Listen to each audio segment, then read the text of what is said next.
the chat. Please let us know in the chat what interests or what questions do you have about National Board Certification.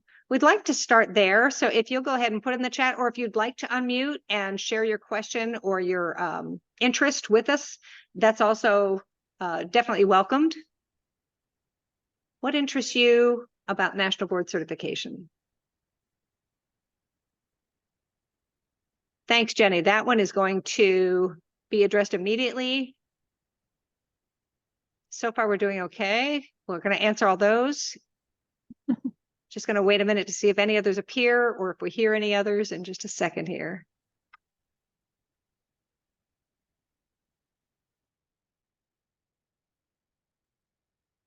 Oh, goodness. Yes. Yes. Okay. Good. I think we're on the right track then. Melinda, your question about when will having the raise increase go toward our PERS is one that I am not prepared to answer. So I say that just, I'll start right there and then we'll go back to the start of our presentation kind of thing, because we're answering all the others, I think, in our presentation. So I know that the 5% pay bump when you achieve certification is definitely, it counts towards your PERS.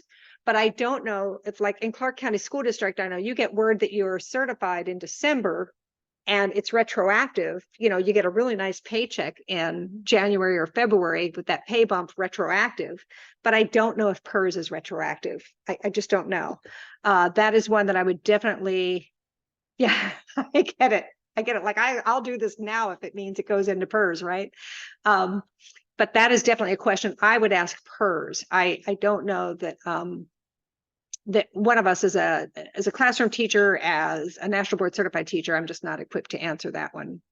All right.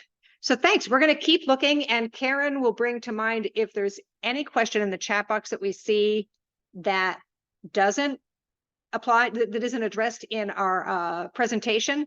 We definitely want to take those questions and answer them at some point today. So please be persistent. I ask that, and I appreciate your sharing. Sounds to me like you're already familiar with National Board and what it's about. And so I share with you, this is almost updated. There's one face missing, but these are the faces of the facilitators with the Nevada National Board Professional Learning Institute. We're the ones who connect directly with candidates. We have 2 facilitators for each of the 4 components. So we're looking at, the reason I like showing this slide, however, is to note that on this slide, you see 3 Teachers of the Year, Nevada State Teachers of the Year. You see Tamara Hudson. You might know her as Simone, depends which group she's in, with which name gets her introduced. But she sits on the State Board of Education, as well as on several, or at least one other board of like a school board, like a charter school board. And yet, with the exception of, well, Deanne, Tanya, and I have retired from classroom teaching, but we're still heavily engaged with supporting classroom teachers. So I just love this, that those of us who are working with candidates on the process to become board certified, for the most part, are still heavily landed in our classrooms, in our classroom practice. I mentioned Teachers of the Year. Just because you become board certified does not guarantee you'll be a state teacher of the year. I want to make that clear. However, it is exciting to know that 3, and actually one of our past facilitators, have all been state teachers of the year since becoming National Board Certified. And so, Karen, I'm going to draw your attention to Christella's question. Right. Thanks. Okay, good. Thanks. So that one could figured that we would. So I do want to put out there that you guys have wonderful questions in our chat, and I know that we're going to answer all of them within our presentation. So I wasn't ignoring it, but I knew that we'd get to it all. Okay, very good. Thanks. Okay. I have Juliana Urtabe's picture here to tell a true story. And Karen is part of this story, so it's even more fun because I met Juliana and I met Karen in the fall of 2017. And if it wasn't 2018, then it was 2019 when the three of us were at a conference together. It was an ACD conference in Texas. We were having the time of our lives, just really digging in. Actually, Karen, if you recall, that's when we created the Equity Head On seminar series. Yes, and it would be that summer of 2018 because it was right after we won Heart of Education. Yeah. Okay, so there you go. So memorable year, but it was just fascinating because as the three of us were sitting around and having dinner, I think it was Juliana who said, you know, this is such a wonderful experience to be at this conference because I never saw myself as a teacher leader. And I was taken aback. Please know I was already retired by that time, but Juliana and Karen, you know, Karen just mentioned Heart of Education. Both of these women have been teacher leaders for so long. And what's interesting is that with Juliana, who has led many different initiatives, every school that she's taught at, she's big on school gardens and brings the community into her school and works with the students and their families. She didn't see herself as a teacher leader until she pursued national board. And so actually, we do brag about her. You know, after becoming board certified, her next step was State Teacher of the Year. And she is Nevada's only National Teacher of the Year that I know personally. So we're really excited. That was in 2021. So anyway, that's true story. But I think this whole point of how she didn't recognize the leader within until she went through the process of becoming board certified is at the heart of the story. And so what is National Board Certification, right? As some of you were asking your questions, what's involved? Are the cohorts available? So what we'll do in this presentation is first, we'll mention some basics about National Board Certification and the process. And then we'll specifically talk, some of you asked about cohorts, and so I can share what we do as a cohort, the Nevada National Board Professional Learning Institute. And so with that in mind, I feel so rushed. I want to make sure I cover all this in an hour and still have a chance to talk with you afterwards. So forgive me if I'm going too fast, please be encouraged to tell me, slow down. I don't know, looking in the room earlier, it seemed like I may well be the oldest person here. I say that because I was a teacher when a document came out called A Nation at Risk. And that was in the 1980s. And that document basically was just a call to action. Oh my goodness, our teachers aren't teaching our children. Our children aren't learning. I mean, the blame was clearly put on schools and on teachers. And what are we going to do because our kids are graduating and they don't know how to read and they can't count back change? Oh, what are we going to do? And I say that because that's the concern of the public, it seems, no matter how well we see our students are doing, no matter how well we, you know, how we look at our students, it seems to be prevalent in U.S. education that this is the summary. And yet we know that's not necessarily the case. Our students are learning. On the other hand, we want to make sure that they are learning and that they're learning that we provide the best education that we possibly can.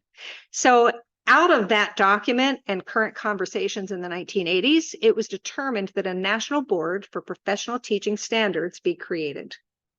And so the purpose of National Board Certification is let's create a process that engages teachers as they describe, analyze, and reflect on what they do in their classroom that impacts student learning.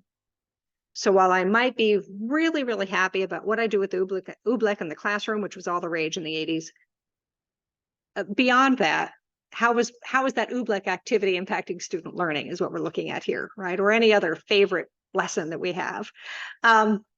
There are principles of National Board Professional Teaching Standards.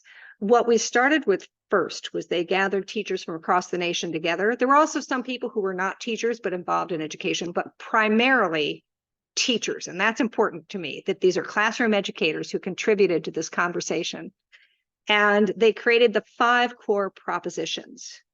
If you've ever seen a book around, like a green, squarish looking paperback book called What Teachers Should Know and Be Able to Do, that is a book that was published in 1987 that states each of the 5 core propositions of what accomplished teachers do in their practice. And I dare say if you were to look at those 5 core propositions, and I'm hesitating because I think, did we put those on a slide? I forget. But Karen, I think you might have it handy, a link to that. Or if not, you can just go to accomplished. Okay, Yes, good. it is in our Thanks. slide deck. It's in our Okay, slide. thanks. Okay. So if we look at those 5 core propositions, you'll say, well, duh, yeah, this is what teachers do. But to be able to state that, to create that commonality among teachers across the nation was the first step with National Board Certification. And then after that, the teachers were invited to connect with other teachers in the certificate areas of the National Board.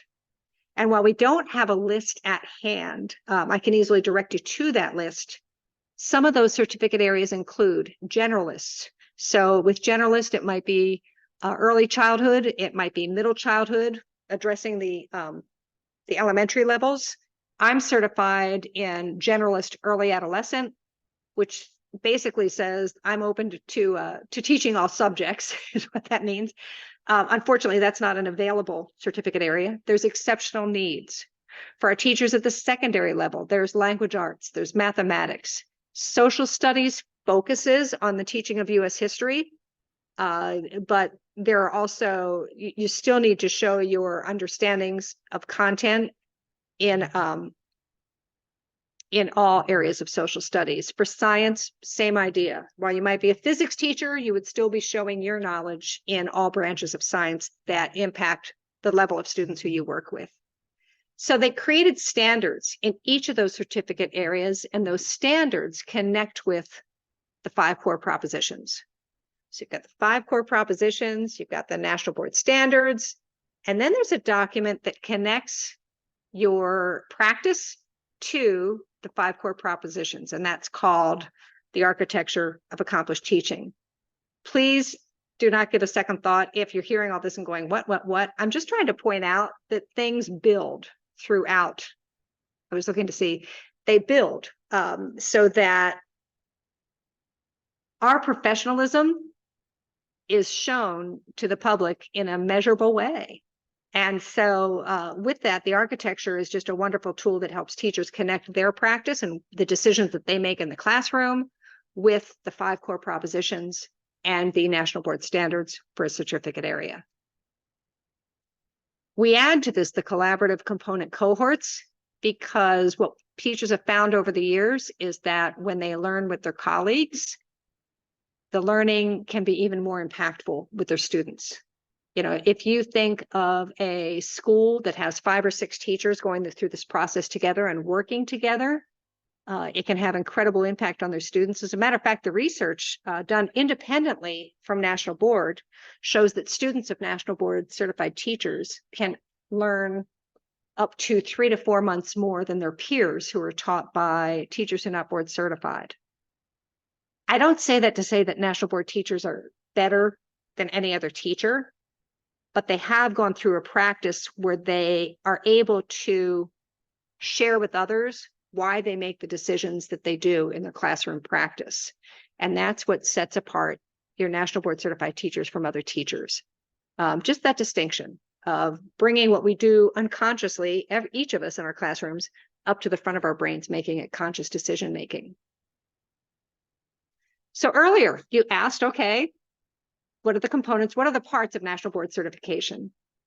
The first part, component 1, there are 4 components that make up your portfolio. The first component is the test. It's an assessment. You go to a Pearson testing center and you take a test for your certificate area that addresses not only your content knowledge, but also pedagogical knowledge. So someone like Karen in exceptional needs, we know that each exceptional needs teacher has a specific area that they teach in. Maybe it's resource room, maybe it's an autism unit. However, any special ed or exceptional needs teacher has to be aware of all the laws that impact education and the programs that they design for their students. So that's part of what's addressed in that content knowledge / pedagogical knowledge, the assessment. Component 2 focuses on how do you differentiate instruction to meet student needs so that they can meet the goals that you set for them. And you show that through different student work samples and written commentary. The third component is one that many are already aware of. You probably have heard you have to make a recording of yourself teaching. And actually you make 2 videos of yourself teaching, 2 recordings. And in those 2 recordings, you try to show as much as possible your teaching practice, student engagement, and the learning environment. So while the videos are the evidence of that, there's also some written commentary that addresses those, the videos. Interesting to point out how the videos came to be. When they first spoke about certification, the plan was that any candidate for National Board certification would travel to California, like out to UCLA or UC Stanford, I forget which one. And there would be a model classroom there, and they would teach for 3 days. But if we go back to the 5 core propositions, the first core proposition focuses on your commitment to the students who you work with. Well, that doesn't, I mean, granted, you could do fine working with students who you just met 2 days ago, and yet they realized, no, this needs to focus on the teacher and their specific practice. And I think the end result in that is a much more meaningful example of professional learning.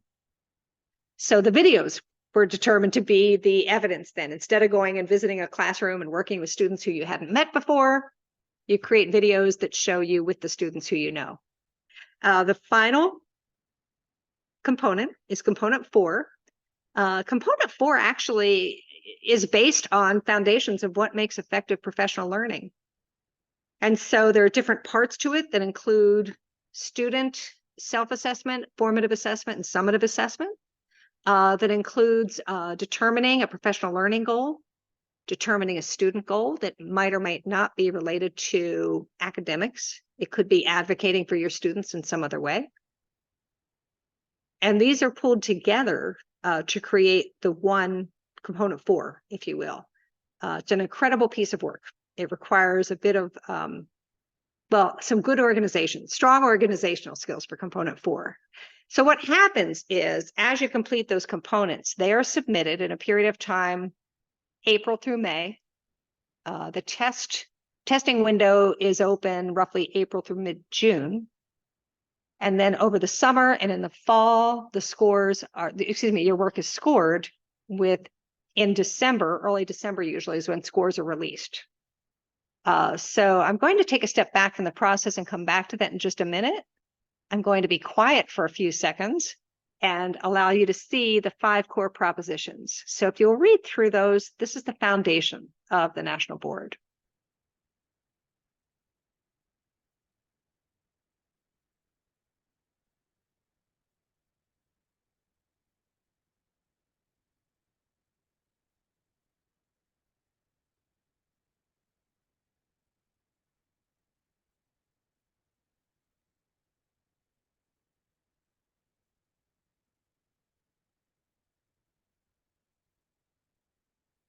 I've been chatting nonstop because I always get so excited about National Board.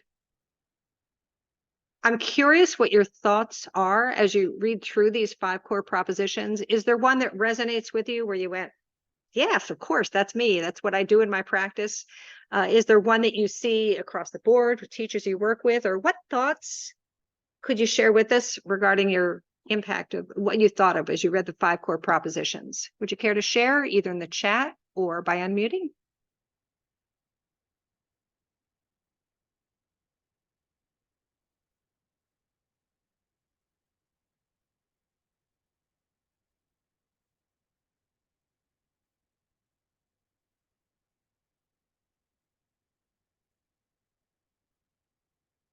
I'll say something. I like Proposition 2 because I think teachers should be invested or know the subject they teach. Sometimes I teach in a small school, even in a small county, and sometimes a teaching position comes open and it's like, you're going to teach that this year. And then, you're thrown into teaching whatever. And you might kind of suck at it. So I just like it when teachers teach a subject that they know about it, or if they don't know about it, find out about it so they can teach it.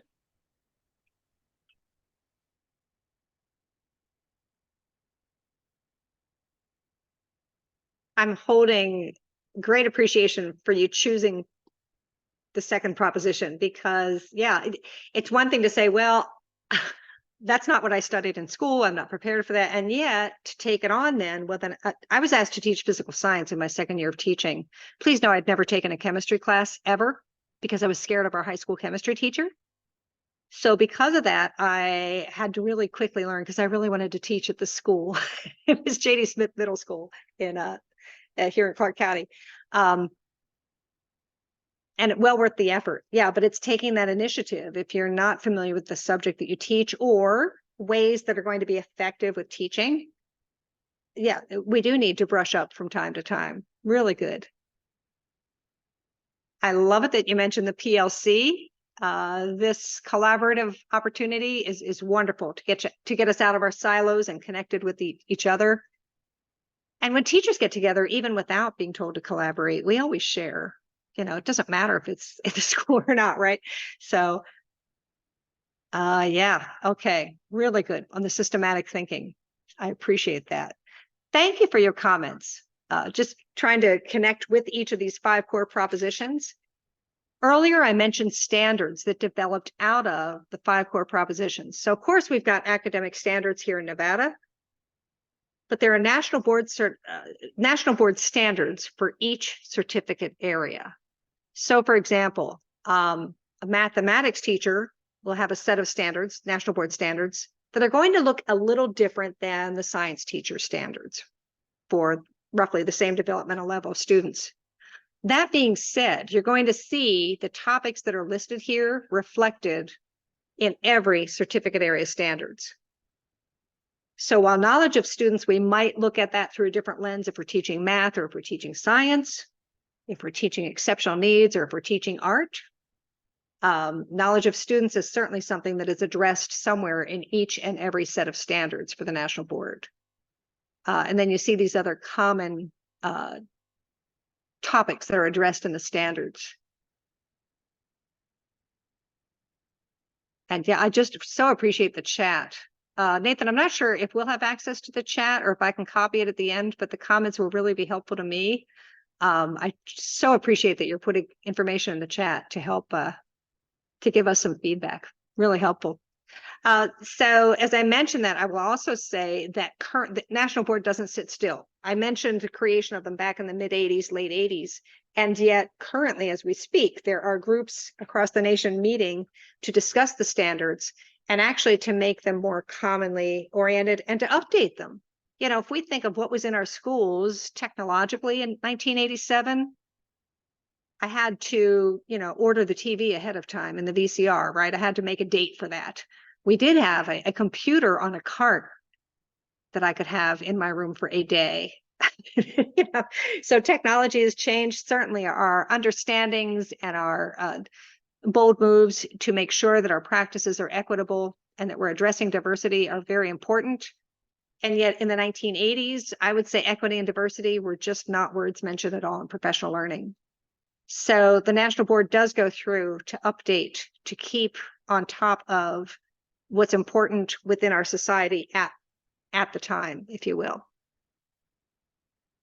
Earlier, I mentioned that architecture of accomplished teaching and how it connects your practice with the 5 core propositions.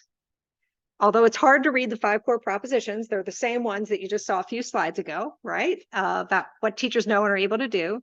So if you could imagine the gold thread in this diagram, in this helix, being your practice, what you know about your students, the choices that you make for your students, how you go about working with your students so that they are learning.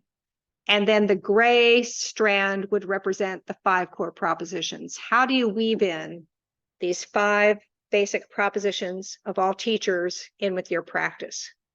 So this architecture is at the heart of making our practice visible in our minds, if you will. And it's a huge part of National Board.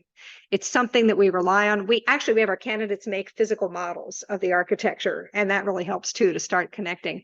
The first step is knowing your students. The second step is what goals are you setting for your students based on what you know about them and also what you know about the content that you teach. The third step would be the selection of strategies that you would use to support students making the goals that you have set. The fourth step of the architecture is evaluating student learning. Those formative assessments, summative student self-assessments. How did we do here? Did we meet the goal? The fifth step is what makes National Board different as professional learning. The fifth step is the reflection. And I know that you go into any school and we're going to say that how important reflection is, but I can't recall a school day where I literally made myself take a moment to stop and reflect on what was happening. I think we do quick, brief reflections subconsciously in our minds as we're working with students, but National Board is going to ask you to deeply reflect on, okay, what worked, what didn't work, why was that, why was that not? And then to determine what will I do next, what will I keep the same, what will I make different? And then the sixth step is setting new goals, or they might be the same goals depending on how the students did.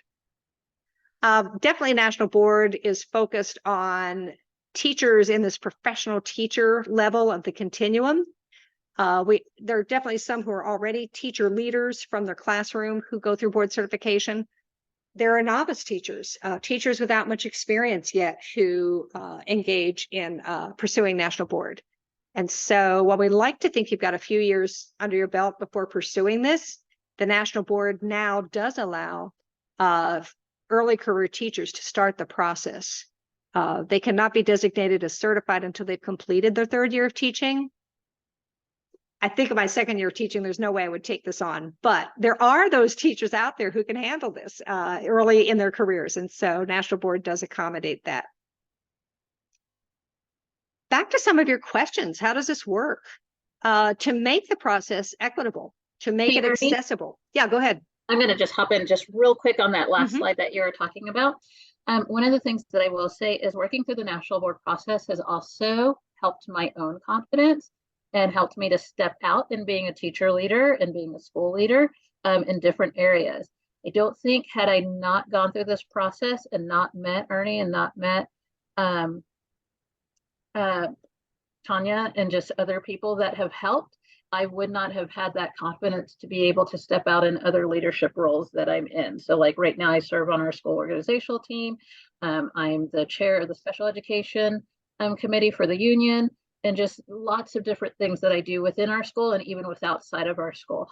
So I do think it's a wonderful process to not only hone your teaching skills, but it also hones you as an individual and helps you to be able to see where you can also move outside of that teacher bubble within maybe even your school and go even further beyond, even if those were things that you didn't think were possible before. Because let me tell you, I am definitely an introvert and it is not necessarily my nature, but I'm excited that I have been able to step out and in other opportunities, even like this one. So thank you. I appreciate that. Karen, in my own experience, I could say doors have been opened for me because I was a National Board certified teacher on a national level. I can't promise this. I want to make that really clear. And yet, when the Center for Teaching Quality, which is now Mira Learning, but when the Center for Teaching Quality was engaging in some research with both, here it was with CCEA and with Clark County School District, they wanted to include teacher voice directly in the project. So how do they approach teachers? Well, they sent out introductory emails to those of us who were National Board certified. And from that, actually, I first learned about Zoom years ago, working with them, because that's how we met. We met with other platforms too, but once Zoom was out there, we switched over. That has led me to the work that I do currently with micro-credentials. It has led me to understand how to organize virtual professional learning communities. I can't say enough. And it's also provided me with an opportunity to write and to have my work seen on a national level. So I'm glad you mentioned that. Really glad, Karen. Thanks so much. It's interesting how it just changes our thinking and our outlook. The flexibility is that overall, there's a time period of 5 years from where you first register to pursue National Board to when it all has to be done. So if this makes sense, you need to complete and submit all 4 components within a 3-year time span. Some teachers will submit all 4 in a year. Typically, we see most candidates balancing all their responsibilities between family and work over 2 years. But you have up to 3 years to finish their first submission of each of the 4 components. If your score is not high enough to attain certification at that time, you have 2 more years to engage in taking retakes. So for example, maybe you're happy with your scores for components 1, 3, and 4, but you want to redo component 2. So you have up to 2 more years to do that. And you can retake each component, although it's pricey. There's no discount for retakes. We'll get to the cost in just a minute. But you can retake a component twice before it's a final, no more attempts. And then for those who don't certify in 5 years, it's interesting. I need to share with you that teachers have found the process rewarding. So they might step back a year or 2 and they'll come back and start again with a fresh viewpoint, if you will. So, but that time period, you've got a total of 5 years to get this done to become certified. But the components have to be initially submitted in the first 3 years. You can start with any of those 4 components that you want to. You can take as many components as you want in a year, or you can divide them up. There is no perfect order to take the components. So with that, a little bit about the cost, and then we're going to come back to component choice. There are 2 different entities we're talking about here. We're talking about the National Board for Professional Teaching Standards is who has designed this work, who assesses your work, and who determines if you're board certified or not. That is the National Board. And that website there, that nbpts.org, is the website you go to find out more about the process. It's the website that you go to register. And once you register, then you'll be asked to select which components would you like to pay for anytime between now and the end of February. So you've got time to think about it. Even though you want to get started on the work, you can access all the materials to become board certified, to see what you're in for, so to speak, for free. You don't have to pay first to be able to see the materials. So that mystery is taken out of it. So going to the website can be very helpful. And from time to time, the National Board also they open to webinars where you can find out more about the process as well. The cost, $475 per component. In addition to that, each year that you're actively engaging to submit, there's a $75 registration fee. So a couple things on that. Roughly the cost, if you go straight through and don't have any retakes, the cost is going to be a little bit over $2,000. That being said, even if you start out saying, I want to do all 4 components, but you might find out by early February, no, I have this going on. I just want to do components 2 and 3. That's fine, because final payment isn't due until the end of February. Now that's payment to the National Board that we're talking about. They also have a payment plan available. Karen, do you know, because I haven't had to pay for registration for a while. So does the payment plan begin after February? Like you have to commit to it before February and then? Yes.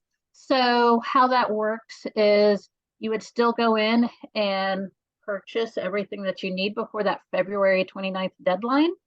But you are able on that day to select payment plan, and it would, if I'm not mistaken, please don't quote me on this, but I think you only have at most 6 months to pay for those components, and they will, it is broken up between 6 equal payments. So say you have one component, $475, it's like $79 each for each of those installments. And they will bill you, and they have your card and all of that stuff, and it just goes through. And so for the sake of this conversation, because we're talking strictly about Nevada teachers, there used to be some reimbursement money through the Great Teaching and Leading Fund. So if you hear about that, it used to be. I know of nothing right now. It also used to be that the state of Nevada would reimburse you somewhat. They couldn't guarantee full reimbursement, but they would do their best to reimburse upon certification. They would pay you back. We lost that in 2 legislative sessions ago. There may be through local professional associations. So with CCEA or with Nevada State Education Association, there may be. To be honest, I'm not connected. There we go. Yeah, Sherry, have you heard of that recently? Because every year it changes a little bit, but I definitely encourage you to check with NSEA if you're part of that organization, if you're a member of CCEA. In the past, they've had cohorts and they have provided either reimbursement or upfront. So do know that there are some payments possibility. Rachel's on top of it. Okay, very good. Thank you so much. All right. Yeah, Rachel is just one of the best when it comes to facilitating for national board. Hands down, she's wonderful. Another thing to think about, the national board works with Donors Choose. So if you wanted to go that route to see if you could get funding to pay for your components, you would go directly to Donors Choose is aware of the national board and the national board is aware of them. So they can make that happen, so that it's not like you would have to get paid first and then you pay the national board. They do it directly in some way. Another thought to consider is that national board certification is certainly justifiable as an expense. Some schools do use their Title II monies for professional learning to pay for teachers to go through this. In the past, there have been some Clark County School District teachers who have paid our candidate support fee. There are other schools that have paid for component fees, for registration fees, and candidate support fees. So it's worthwhile speaking with your administrator if it interests you. I'm also going to put my email in the chat box because there's a guide that I don't have a link to. It always takes me a minute to find it, but there's a guide for administrators. So you can share that with them so they can see why it would be worth their while to support you financially to go through the process. I mentioned earlier there are two different entities. One of them is the national board, which is who we're all working with, so to speak. Some teachers elect to use what we call candidate support. They want to work with other teachers who are working through the process. And so in the summer of 2017, Dr. Tanya Holmes Sutton created the Nevada National Board Professional Learning Institute. And this slide basically shares with each of you her image, her vision of what candidate support should look like. And so we carry through that. She's still, actually, we just got off a Zoom earlier with component 3. She's facilitating that with me right now. And Karen was there. So it's pretty fun. But the idea of making the process as accessible as possible for every teacher. We work with teachers from across the nation, actually. I think we're up to about 12 or 13 states where we actively are engaging with candidates. So our seminars are virtual and we meet on Saturday mornings. And how we do that, I mentioned here, earlier we were talking about national board fees. Now I'm talking about Nevada National Board and how we support you. So those facilitators whose faces I showed earlier are the ones who lead this work, and they meet with the candidates several times for each component during the year. So again, just like with National Board, you can choose which components you want to work on this year. So it is with us. You can say, I want to do all 4. I just want to work on component 1 this year. Whatever, we're with you. Whatever plan works best for you. We hold seminars. That's 5 different seminars that last for 3.5 hours each per component. So this morning we just met with our component 3 candidates. Next week, we're going to be meeting on Saturday morning with our component 4 candidates. And then you get the drift. The following week, we'll meet with component 2 candidates. Component 1, we kind of put off a little bit later to start because typically you want to get the work started and in place for components 2, 3, and 4 before you start addressing component 1. In addition to those seminars, we're available for our candidates every Wednesday from 4 to 8 p.m. for drop-in virtual coaching. Some of our candidates love to come every week. They might want to meet up with others and go into a breakout room. They might want to ask us specific questions or get feedback on a draft. For whatever reason, we're there from 4 to 8 p.m. And that's strictly drop-in, optional. It's included in the fee. We host when it's just about time for your drafts, like after you've written a draft or 2 for each component, we host what's called a reading retreat. And that's where we follow a protocol where candidates and National Board Certified teachers we'll take a 15-minute read of your work. So not all of your work, but just a section of it, and we provide feedback. Our candidates find that to be possibly the most rewarding of every experience. It's intimidating to share your work with others, and yet by giving others feedback, it gives you a new lens to look at your own work through. And so it's a great way to make sure that you're really getting your written work ready to match for the assessment process. We also host writing retreats, giving some additional support for what the writing is all about, both in the fall and in the summer. And for each component that you'll be submitting of components 2, 3, and 4, you can reach out to a selection of National Board Certified teachers and ask that they do a formal read on your component. So if you're doing components 2 and 3, then you would get 2 different formal reads, one for component 2, one for component 3. If you're doing all 4 components, then you'd get a read for component 2, component 3, and component 4. So it's one fee per year, $250. We can answer questions about that later. I cannot point out again enough that while certainly we're very proud of the work that we do, we know that everybody has different preferences. And so definitely, if we're the right group for you, we're happy to work with you, so to speak. Well, not so to speak, we're happy to work with you.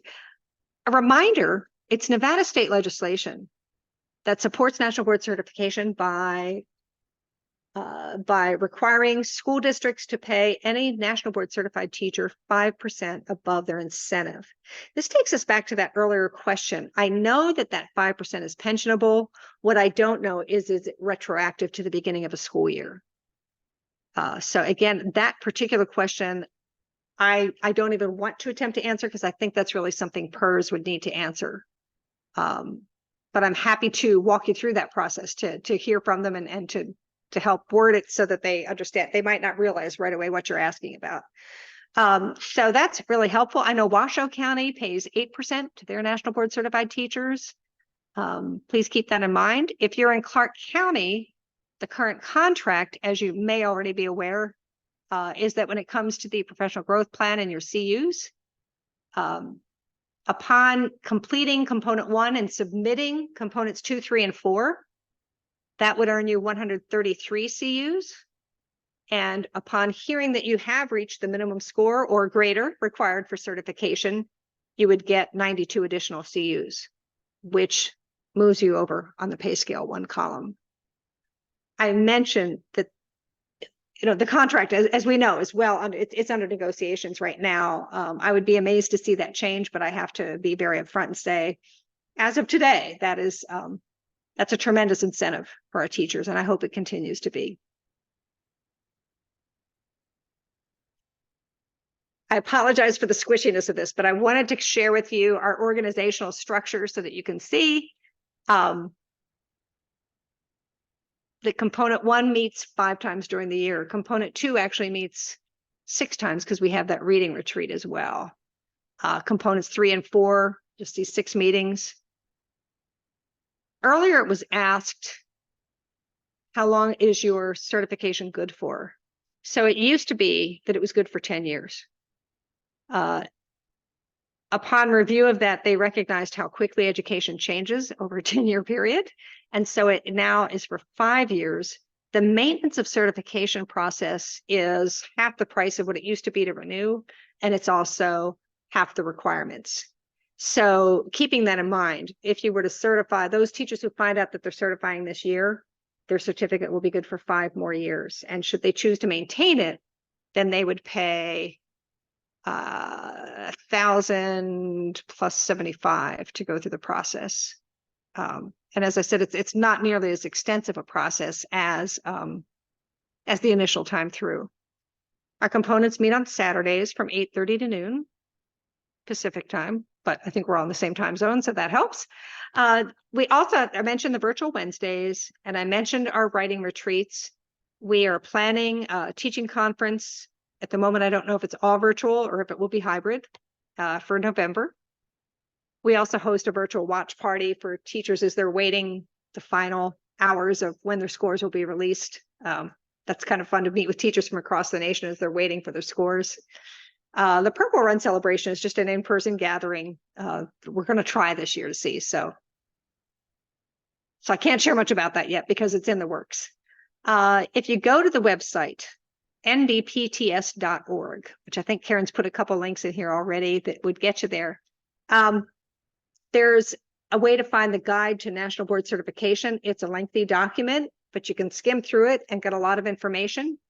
You can find the instructions for each component, as well as the standards for your certificate area also on the website. So like I said, I do appreciate the transparency of this, that you can find the information you might want to know before you commit. I always think of Prince when I see Twitter, the X formerly known as Twitter. But we are there, and we're also on Facebook. Also on Facebook, you'll find some other National Board groups. So it's worth just going National Board Certified Teachers and on Facebook, and you can see they have groups for just generally National Board Certification. They also have groups specifically for content areas, for certificate areas. And then LinkedIn and Instagram and Threads were somewhat, not as often. My contact information is on that slide as well. And please be encouraged, texting, calling, emails. To be honest, if it's not a good time, I'll never hear the phone ring anyway. So it's okay. I will get back to you. It looks like I already got an email, which I'll answer soon. So thank you on that. The admin guide. Yeah, we'll get that out. So with that, I have probably talked your ears off, and I thank you for allowing me that opportunity. I get excited about National Board. There's no doubt about it. If we haven't answered your question, perhaps you could let us know. I'd like to leave this information up. If you'd like to come to one of our informational sessions, where typically it's a smaller group, meets for about an hour. It is no obligation, but we have a few sessions left this year. You're welcome to register for that, and we'll share the Zoom link with you. If you think this is for me, I am ready to go, I want to work with you, I want you to support me through the process, please be encouraged to hit that registration link. And then what happens is I'll email you back to let you know we received it, send you an invoice, that sort of thing, and to get you set up to meet your facilitators for the year. Karen, did you have anything to add? Not at the moment. I think we did put everything in there. I've been trying to put links in the chat. So there is a link to the folder that has the component schedule in it, so that the previous slide that Ernie went over that has just all the different dates that the components are meeting are in there. And then also the same registration link that in order to register for the cohort, if you're interested in doing that. And just please understand that it's registration for our Nevada Professional Learning cohort. Registering for the actual components is separate. That is through the nbpts.org. That would be through that website. And yes, please, definitely, if you have any questions that we were not able to, did not cover in our talk, please feel free to put those in the chat or go ahead and take yourself off unmute. I will just give a little testimony for myself as being one that is working through this process. As Ernie mentioned, a lot of us do say that it is one of the best professional developments that we have ever done. And for me, I would be one of those that falls into that camp of, I've never gone through anything that has helped me to look at myself, not only as a teacher, but as a person. And just truly understanding how I relate to not only the students, but how I relate to others, and how I function, how I handle challenges, how I handle deadlines and procrastination, and just all kinds of different things. But it helps me understand myself as a person, and then it helps me to also better myself in the craft of teaching the students that I teach. I absolutely love the process. It is a lot of work, I'm not going to lie, but you get out of it what you put into it. So you can get so much out of this process, but you also have to put it in the work for it. So that's all I do have a question. Of course. So I teach at a school that gets kids every 2 weeks, and kids leave every 2 weeks. And so I may not have a student that finishes the whole unit. Like, I'm going to start a unit in October, and I only have 8 kids in a classroom right now. So I may not have all 8 of those there for that whole entire unit. Is that going to matter? That was the problem that I had last time. I couldn't figure out how to show all that needed to be shown Right. in student outcomes because the student wasn't still there. So first question I would ask, just because of the instructions vary a little bit from certificate area to certificate area, do you teach just one subject with your students? Well, actually, no, I teach credit recovery, but I'm Okay. gonna do it in English because that's what Okay. I figured that would be easier. And we're just gonna do that. Okay. Because I teach 10 subjects a day otherwise. Right. So the reason I ask is because for language arts, they're going to be like, I'm thinking specifically of component 2, where you're required to have a certain time period in between the student samples that you show. And yet I don't know that that exists. And yet, are these high school students, middle school students? What level? Both, mostly Okay. high school, Okay. but both. Yeah, I understand. So I like the idea of language arts. It might take some careful looking. And I've To already see. talked to national boards. They're okay with me doing it at a correctional facility. Oh, yeah, yeah. They understood that part of it, but it was more that they're not there for the full 9 months like a normal school year would be. Right. So there's a wonderful teacher. I used to know her because I used to get her kids possibly after they'd been to Opportunity way back when Opportunity was open here in Clark County. Tiffany, I cannot remember her last name. But I know she was teaching, so it wasn't quite the situation. You're talking about a brief 2-week time that the kids are with you. She at least had them for a semester. We usually have them for 6 to 9 months, but because it's a rotating 6 to 9 months, then that's more. How often? So they rotate back to you? No, what I mean is like we'll get kids on Thursday and those kids will be here for 6 to 9 months. But kids that I was teaching last week will be leaving on Thursday. Okay. All right. But there's still some consistency over time. Yeah. So what it would take, Sherry, in my opinion, is just some careful mapping out of how, because of all the certificate areas for component 2 in particular, English language arts, the language arts at the secondary level, there's this grid to choose from. And it's like, oh my gosh, there's actually too many choices. But I think that might work to your advantage in that it could be really, you could look at it. I think it would work. You just have to really plan. Yeah, I'm sorry, Karen, go ahead. Yeah, no, it's okay. One thing I will pop in. So this is one of the things that you have to be really careful about with National Board. Everybody's certificate area has very specific and precise instructions. So one of the things I would look at in yours is look at exactly what it says about the data collection time, because sometimes they give you like a 12 to 18 month period or a 6 to 9. So sort of go in there and look and see if there's a way that your students would fall into that data collection time that would work for you. Because sometimes you're able to take data from a little bit prior to that school year and a little bit, you just really have to read it carefully to make sure that it falls within what you're trying to do. And I think you might be able to find a way to make it work.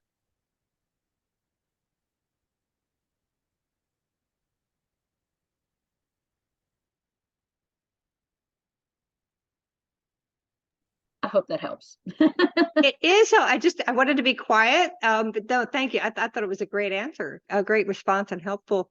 Any other questions or concerns?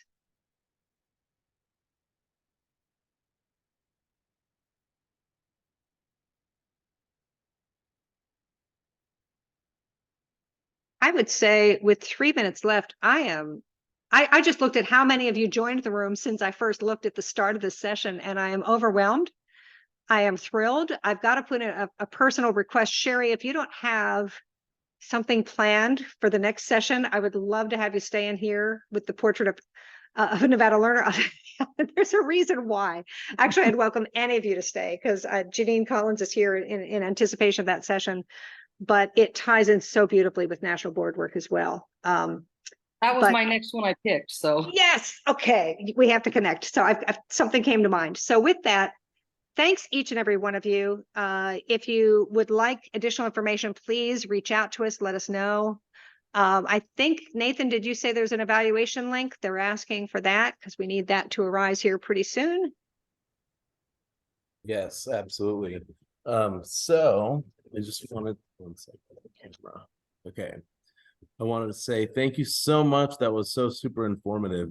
Seriously, like I learned a ton. So everyone, please make sure to do the session survey in this room on starting. I want to make sure we have the right exact time. So in this room, we are going to be having the portrait of a Nevada learner with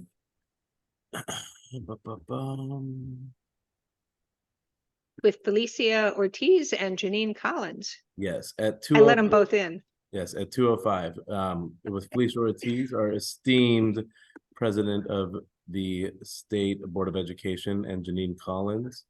I'm not sure. Let's see. 1 second. I'm trying to get back to the meet. Gotcha, I understand. If you'd like to stay for that, it starts at 2:05. If you did not yet do the attendance link, it is up in the chat, but I'll put that as well. Please do that as well as the survey.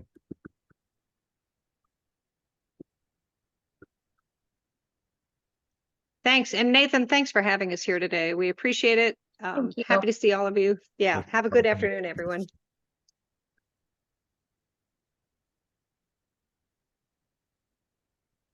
Hi, Jenny. I just put it in the chat again. Let's see. I'm going to step away for just a minute. Oh, wait, let me read this. Ah, interesting point. Thanks for sharing that. Yeah. All right. So I'm going to stop sharing at the moment and get that up and about. Felicia Ortiz.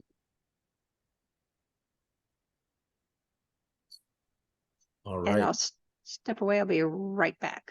Thanks. Okay. All right. Janine and Felicia, welcome. Thank you for coming. Appreciate you. I've made you both co-hosts. So a couple questions. Are you Nathan, could you also make Ernie a co-host? Because she's actually co-facilitating today as well. Ernie Rambo? Yeah. Oh yeah, she already is. Oh, perfect. Good stuff. And then you can take me off. You don't need to add me as co-host. There you go. Perfect. Are you planning on doing any breakout rooms, any technical support that I can provide to you during your session? No, I don't think so, Nathan. Okay, perfect. Let me see. So I'm pretty hands off. I'm not going to interrupt you. I hate when people do that to me when I'm presenting. So we have people already coming in. In addition, about halfway through, I'm going to be putting in the chat an attendance verification link. So just know that's coming so it doesn't mess up your flow. And then at the end, there's a session survey. That's great.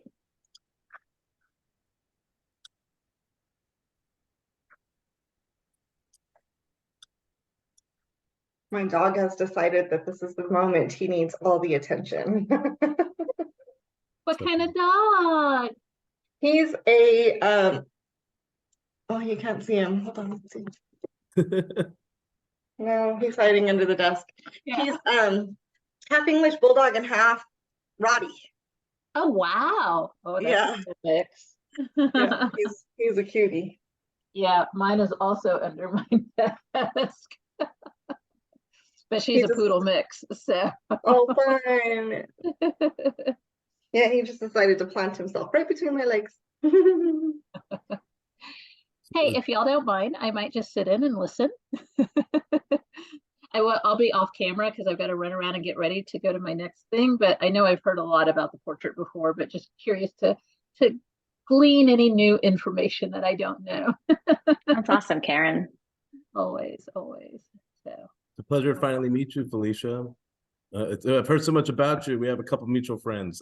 Oh, awesome. Thank you. Nice to meet you as well. Adriana and Susie Martinez have told me so much about you. Yeah. I just talked to Adriana like for the first time in a long time the other day. It's been a minute. She's my classroom neighbor and somehow like my soul sister. We talk like 3 times a day. I love that.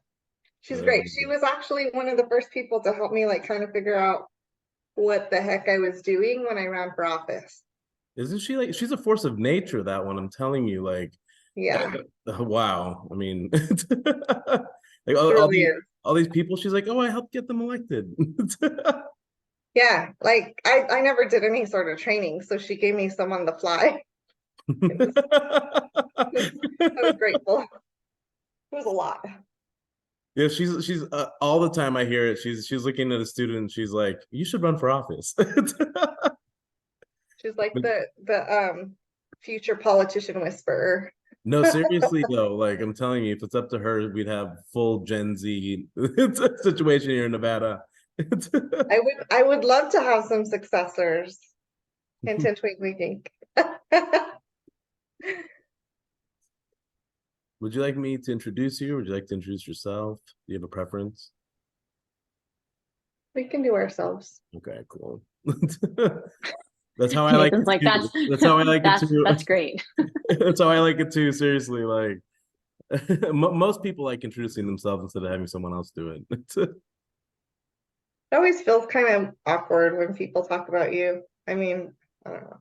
I just want to go. I'm like, this is Felicia, the one, the only. Oh no, stop it. That would be even worse. No. That's funny. Who's got the, Ernie, do you have the screen share up? Yeah. Or is that Nathan? I'm just curious, like I feel Oh, like no, I've just brought it up. I'm sorry. Yeah, in case you're wondering. my view is that it's not all showing. Is it showing Okay. in other people's Got it. view? I Hang don't on. know.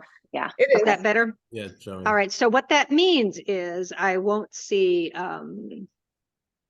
it's funny how some accounts, it makes it other times not. So yeah, it means I'll see very little of the chat box, just so you know. Well, that's okay too, yeah, Ernie. Like, it'll work. is my view of it is just that it's like I don't see the entire slide. I just see like a portion of it. Do you all see the entire slide in your view? Oh, I don't know what's going on. Okay, well, as long as I'm the one who's. Would you prefer to share? Because I don't mind. I got it. I switched it. Okay. It's I think it was on my end. I think it was like okay. Janine not using Zoom correctly. not a How can that be? glitch on the other end. Right? How can that be? I mean, it's 2:06. Should we jump in and get this party going? Let's do it. Sounds good. Okay. Well, hey friends, we're so excited to be together this afternoon. Thank you so much for joining us to talk about the Portrait of a Nevada Learner and the Nevada Future of Learning Network that is currently being built around it to support educator and community engagement in driving really important change in our education system. We're so happy to be with you today. I'm Janine Collins. My role is as the Chief Innovation Officer with Ed Extraordinary, and our organization is located here in Las Vegas, Nevada. We support helping young people, educators, systems to reinvent learning for more relevant and deeper experiences. And we are partnering with the Nevada Department of Education on this Portrait of a Nevada Learner and the Nevada Future of Learning Network. And then I'll pass to the fantastic Dr. Ernie Rambo. You're so kind. I think I'm unmuted. I know that sounds crazy, but I can't see right now. So you are. All right, thank you. I'm going to leave myself unmuted the whole time. So thanks. It's been a day. We just in the last hour, several of you were at our Nevada National Board Professional Learning Institute presentation. Thank you on that. And about a year ago, I was invited to work with Janine on this incredible opportunity regarding the future of Nevada learning. So for a retired classroom teacher to still be heavily involved in working with teachers, working with schools, and insist with systems that can impact the learning of our state's students is most exciting and most rewarding. And I'm just honored to have that opportunity. So we'll share with you today a little bit of background, and then we'll get into what the portrait is all about and how might you get involved if you have some interest. So before we do that, I'd like to ask you, and please be encouraged to use the chat box. Please be encouraged to come off mute and just interrupt us as we go. That's fine. And to answer, Sherry, I'm sorry, I just saw that in the chat box. Definitely happy to, I would say yes. My answer is yes to you. It could work. As a matter of fact, we'd seek that. But for a quick conversation here, who do we want young people to be and why? I'm wondering if you might share either by unmuting and speaking up or by writing some thoughts in the chat box. If we think about our education system, who do we want young people to be and why do we want that for them?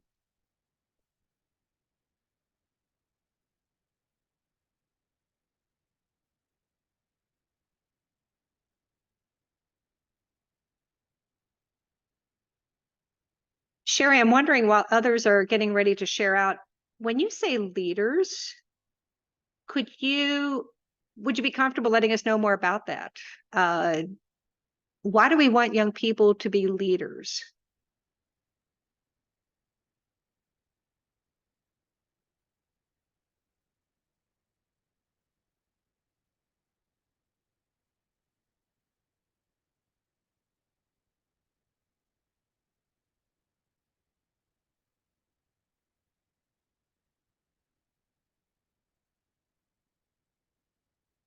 And I appreciate seeing self-confident, self-aware. That's exciting, mainly because, and inquisitive. You'll see why in just a minute. I love that because you're reminding me when you put those traits down there, I'm reminding of what we really want to see in our classroom, right? When we want to see the students engage, when we want to see them taking charge of their learning and making decisions that lead them to learning even more. That's pretty exciting. And Sherry did share out a little bit more. To be leaders, we want to make sure that those who want to be business owners or producers or part of civic duties are equipped to do so. We want to know that if that interests them, that they're ready to take on and be a leader, excuse me. And I love this. Sherry, I don't know if you realize you're sending messages directly to me, not to the group. So that's why I keep sharing. And I'm fine with that. I just want to mention it. But I really appreciate you mentioning we want students to take charge of their own learning and know how to learn. And I think that's reflected in the other answers that we see. Fearless. Oh, you're nailing it. This group is so it. I mean, meaning it. You're spot on. And I think you're in the right room for this afternoon. So I appreciate what you've shared here in the chat of who do we want young people to be? Why? I would counter that. We're not going to answer it right now. But what is actually happening in our classrooms?